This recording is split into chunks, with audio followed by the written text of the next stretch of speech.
कृष्णपुर नामक गांव में मोहन नाम का एक धनी व्यक्ति रहता था। उसका पवन नाम का एक बेटा था जो अच्छे से शिक्षित था और शहर में रहता था। मोहन एक कंजूस और लालची व्यक्ति था जो भिखारियों तक को कभी एक पैसा नहीं देता था। वो उन्हें साफ मना करके अपने घर से बाहर निकाल देता था। एक बार एक भिखारी मोहन के घर आया और बोला, मालिक, इस भिखारी को कुछ पैसे दान कर दीजिए, बड़ी कृपा होगी। वास्तव में तुम मुझसे बेहतर जीवन जी रहे हो, क्योंकि तुमको हर रोज कई लोगों का दिया हुआ कई प्रकार का खाना खाने को मिलता है। दूसरी ओर हम रोटी से केवल एक ही खरी खाते हैं। अब मुझे बताओ कि दरअसल कौन गरीब है, तुम या हम? ये सुनकर भिखारी सोचता है, मैं अपने जीवन में इस आदमी जैसे से कभी नहीं मिला। उसके पास इतना पैसा है, लेकिन फिर भी सोच कितनी ओछी है, जिसके कारण वो कभी किसी चीज का आनंद नहीं ले पाएगा। वो फिर अपने हाथ में रखा खाना मोहन के सामने रख देता है। शायद मेरे ऐसे करने से तुम्हें कुछ पश्चाताप हो। इसके बाद भिखारी बिना कुछ खाए वहाँ से चला गया। मोहन बड़ी बेशर्मी से भिखारी का बचा हुआ खाना लेता है और घर चला जाता है। मोहन के व्यवहार को समझने वाले भिखारी कभी उसके घर के पास जाकर कुछ भी नहीं मांगते थे। कुछ दिनों के बाद सरकार ने कोरोना के तेजी से फैलने को देखते हुए लॉकडाउन की घोषणा कर दी। उसका बेटा पवन शहर से वापस घर लौट आया। कुछ दिनों तक सब कुछ ठीक रहा, लेकिन फिर कृष्णापुर में भी ये बीमारी तेजी से फैलने लगी। अस्पताल में समुचित सुविधाएं नहीं होने से गांव के लोगों को परेशानी का सामना करना पड़ रहा था। कुछ तो अस्पताल के बाहर ही रहकर बीमारी में तड़प रहे थे। ऑक्सीजन की कमी के कारण कई लोगों की जान भी चली गई थी। गांव का राम नाम का एक व्यक्ति मोहन के पास आता है और कहता है, इस गांव के प्रधान जी, इस गांव के लोग पीड़ित हैं और इस समय हमें आपकी मदद की जरूरत है। ऑक्सीजन सिलेंडर की कमी के कारण लोग मर रहे हैं। आपको हमारी मदद के लिए कुछ करना चाहिए। अब मैं क्या कर सकता हूँ? मेरी अपनी स्थिति बहुत खराब है। मुझे खेद है कि मैं कुछ नहीं कर पाऊंगा। मोहन की बात सुनकर राम चौंक जाता है और कहता है, प्रधान जी, जब लोग मरते हैं तो अपने साथ कुछ नहीं ले जाते। अगर आप हम लोगों की मदद करते हैं तो हम सभी आपका आभार मानेंगे और आपको दुआएं देंगे। आपको आपके अच्छे कामों के लिए याद किया जाएगा। मोहन उस जगह से ऐसे चला जाता है जैसे उसे कुछ समझ ही नहीं आया।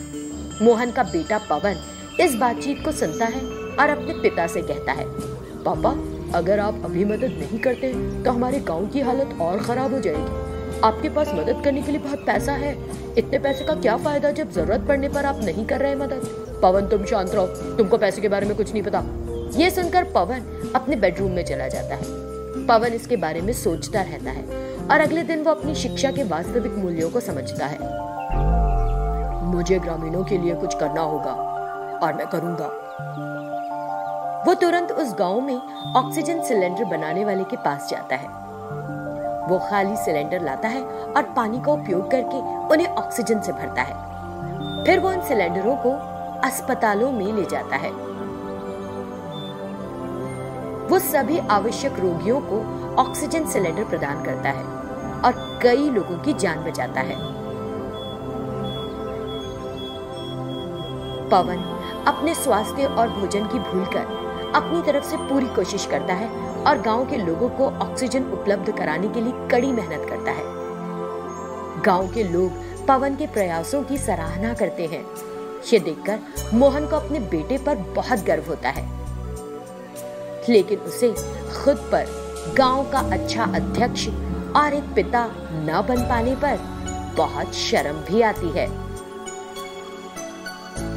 अरुणापुर नामक गांव में वसुधा नाम की एक महिला रहती थी।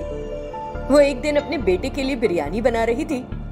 जब वो बिरयानी बना रही थी तो पूरा घर उसकी खुशबू से महक रहा था। वसुधा खुद भी उसका आनंद ले रही थी। जब मेरा बेटा आएगा तो मैं उसे बड़े प्यार से गरम गरम बिरयानी खिलाऊंगी। ये सोचकर वो कुछ देर बैठी रही। कुछ देर बाद उसका बेटा बालू स्कूल से वापस आ गया। उसे भी खाने की खुशबू आती है। माँ, इतनी बढ़िया खुशबू आ रही है, क्या तुमने मेरे लिए आज बिरयानी बनाई है? माँ बालू के पूछने पर हाँ कहती है। प्लीज मम्मी जल्दी से परोसो, मुझे भूख लगी है। वो तुरंत उठकर किचन में जाती है, लेकिन वहां पहुंचते ही चिल्लाने लगती है, भूत भूत, मदद, कोई मदद करो। माँ अचानक चिल्लाने क्यों लगी ये देखने के लिए बालू रसोई की तरफ दौड़ता है। वहां उन्हें एक भूतनी बैठी दिखाई देती है जो वसुधा की बनाई बिरयानी खा रही थी। भूतनी उन्हें चिल्लाते हुए कहती है कि उस पर चिल्लाए ना, मुझे बहुत भूख लगी है, मैं बस ये बिरयानी खाकर चली जाऊंगी। वो उनसे मदद करने के लिए कहती है और बालू और उसकी माँ उस भूतनी को घूरते रहते हैं। बिरयानी अच्छे से खा लेने के बाद भूतनी कहती है, मुझे तुम्हारी अनुमति के बिना बिरयानी खा जाने के लिए बुरा लग रहा है। वसुधा भूतनी को बात करते देख डर जाती है और पूछती है, तुम हो कौन? तब वो कहती है, मेरा नाम कविता है, मैं एक मध्यम वर्गीय परिवार से संबंध रखती थी। मेरे पिता ने हमारा घर बेचकर ढेर सारा दहेज दिया और मेरी शादी एक अमीर परिवार के लड़के से कर दी। पहले कुछ दिनों तक सब ठीक रहा, फिर कुछ महीनों बाद मेरी सास मेरे पास आई और मुझसे कहने लगी, सुनो बहू, ऐसा लगता है कि तुम्हारा पति एक नया व्यापार शुरू करना चाहता है, जाओ अपने पिता से पैसे लाओ। मेरे पिता को इतने पैसे कहाँ से मिलेंगे सासू माँ? उन्होंने तो पहले ही अपना घर बेचकर तुम्हें शादी में दिया था। लेकिन मेरी सास ने मेरी एक नहीं सुनी, फिर मुझे बहुत ताना मारती रही और मुझे या तो पेट भरकर खाना नहीं दिया या भूखा रखकर सताने लगी। एक दिन मुझे पता चला कि मैं गर्भवती हूँ। मेरी सास ने मेरे पति से कहा, क्या बताऊं मेरे बेटे, तुम्हारी पत्नी बहुत गरीब परिवार से आ गई है, तुमको एक अमीर परिवार से शादी का रिश्ता आया है। उन्हें ये तुम्हारी दूसरी शादी होने पर भी कोई आपत्ति नहीं। मैंने उनसे कहा कि तुम्हारी पहली पत्नी मर चुकी है। मैंने ये सुन लिया और उनसे मुझे छोड़ने का अनुरोध किया, लेकिन उन्होंने मुझे एक कमरे में बंद कर दिया, ये सोचे बिना कि मैं गर्भवती हूँ। बहुत दिनों तक कुछ खाने के लिए भी नहीं दिया। मैं पानी मांगते मांगते एक दिन मर गई।